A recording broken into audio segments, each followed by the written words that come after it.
Assalamualaikum warahmatullahi wabarakatuh. Kami dari kelompok 2 akan mempresentasikan tentang dinamika populasi hama. Sebelum itu, kami akan memperkenalkan diri terlebih dahulu.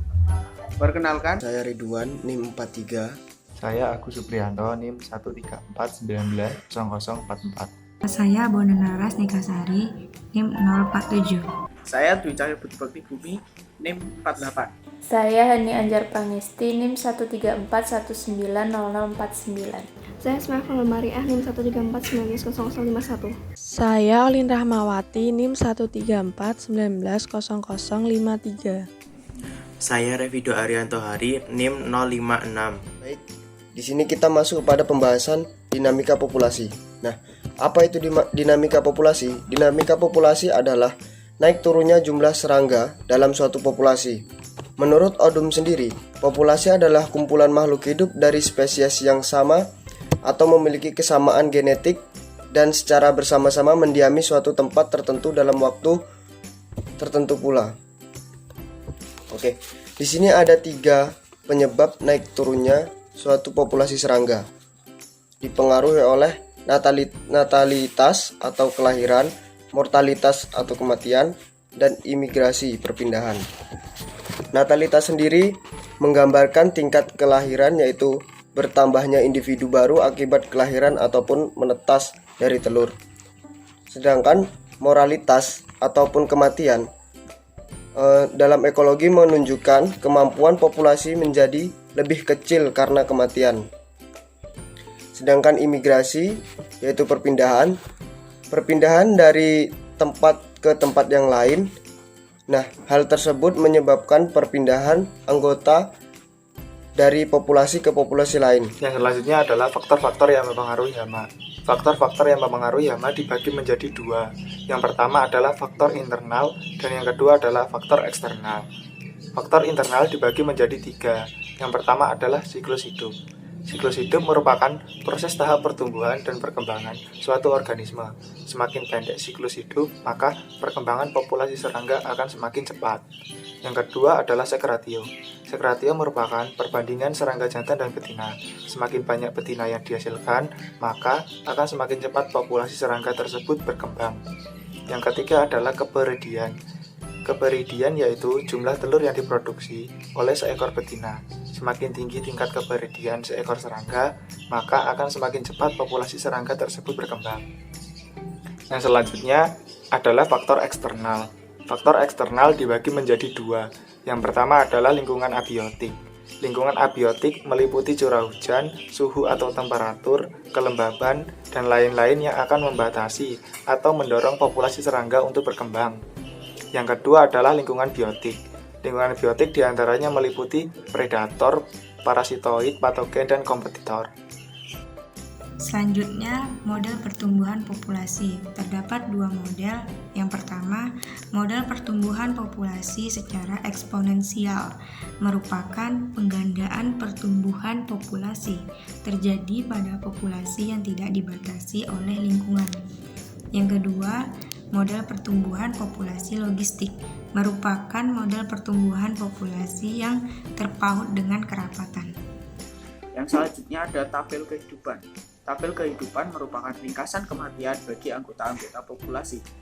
Tabel hidup dapat menggambarkan sifat populasi yang lebih dalam, sehingga akan menyajikan parameter-parameter populasi, yaitu laju kelahiran atau natalitas, laju kematian atau mortalitas, dan individu-individu yang keluar dan masuk dalam populasi atau imigrasi dan remigrasi. Tabel kehidupan yaitu untuk mengkalkulasi berbagai aspek statistik yang merupakan informasi populasi seperti kelahiran atau natalitas, kematian atau mortalitas, dan peluang untuk hidup atau berkembang biak atau yang disebut dengan survivalship, dan dapat menjawab secara rinci tingkat kematian dalam populasi organisme, peran ekologis penyebab kematian, dan harapan hidup atau potensi biotik dari suatu organisme. Macam tabel kehidupan. Diketahui ada 2 macam tabel kehidupan. Yang pertama yaitu tabel hidup dinamik atau kohort atau tabel hidup horizontal. Yang kedua yaitu tabel hidup statik atau tabel hidup vertikal. Pada bagian kiri merupakan contoh dari tabel hidup horizontal dan pada bagian kanan merupakan contoh dari tabel hidup vertikal. Selanjutnya ada tabel kehidupan horizontal. Tabel kehidupan horizontal atau cohort merupakan tabel hidup sistem statis yang tidak diterapkan atau berlaku bagi semua organisme, terutama organisme yang berumur panjang, contohnya kura-kura. Ada beberapa persyaratan dalam membuat tabel hidup horizontal. Yang pertama, umur organisme yang diamati tidak lebih panjang dari pengamat atau peneliti. Yang kedua, organisme yang diamati adalah yang tidak mobile atau berpindah-pindah tempat. Yang ketiga, dapat diketahui atau diikuti tingkah laku dan perkembangbiakannya. Tabel kehidupan horizontal mampu menjelaskan laju reproduksi neto, periode hidup rata-rata dalam suatu generasi, nilai potensial reproduksi suatu populasi dalam satu generasi, dan nilai kemampuan suatu populasi untuk memperbanyak diri dalam satu generasi. Berikut merupakan contoh dari tabel kehidupan horizontal. X merupakan hari atau umur organisme, LX merupakan jumlah individu yang hidup pada kelompok umur, DX merupakan jumlah individu yang mati pada masing-masing kelompok umur, EX merupakan harapan hidup individu pada setiap kelompok umur, Fx merupakan jumlah telur yang dihasilkan pada setiap stadium, dan Gx merupakan probabilitas suatu organisme bertahan hingga akhir periode. Tabel kehidupan vertikal. Komponen-komponen dalam tabel hidup ini antara lain IX yaitu jumlah individu yang hidup pada kelompok umur X, DX yaitu jumlah individu yang mati atau angka kematian pada masing-masing kelompok umur atau mortalitas, GX yaitu proporsi individu yang mati pada kelompok umur X terhadap jumlah individu dan hidup pada kelompok umur X atau laju kematian. MX adalah keperiodian spesifik individu-individu pada kelompok umur X atau jumlah anak atau betina per kapita yang lahir pada kelompok umur X. LX adalah jumlah rata-rata individu pada kelompok umur X dan kelompok umur berikutnya. TX yaitu jumlah individu yang hidup pada kelompok umur X. EX yaitu harapan hidup individu pada setiap kelompok umur atau stadia perkembangan EX. Tabel hidup sistem dinamis yang dapat digunakan untuk memprediksi populasi organisme atau serangga yang memiliki rentan hidup yang panjang atau lama. Tabel hidup ini didasarkan pada struktur umur atau stadia perkembangan serangga. Setiap kelompok umur dianggap struktur umur tetap. Ada mekanisme perkembangan alami. Nah, dalam mekanisme perkembangan alami ini ada mekanisme umpan balik negatif.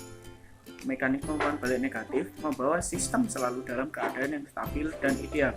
Sedangkan umpan balik positif membawa sistem menuju ke kerusakan atau kematian. Lalu ada mekanisme pengendalian populasi dalam ekosistem, yaitu naik turunnya populasi organisme ditentukan oleh dua kekuatan di ekosistem, yaitu kemampuan hayati atau potensi biotik dan hambatan lingkungan. Sekian presentasi dari kami, mohon maaf apabila ada kesalahan, dan apabila ingin bertanya bisa langsung di komentar ya. Wassalamualaikum warahmatullahi wabarakatuh.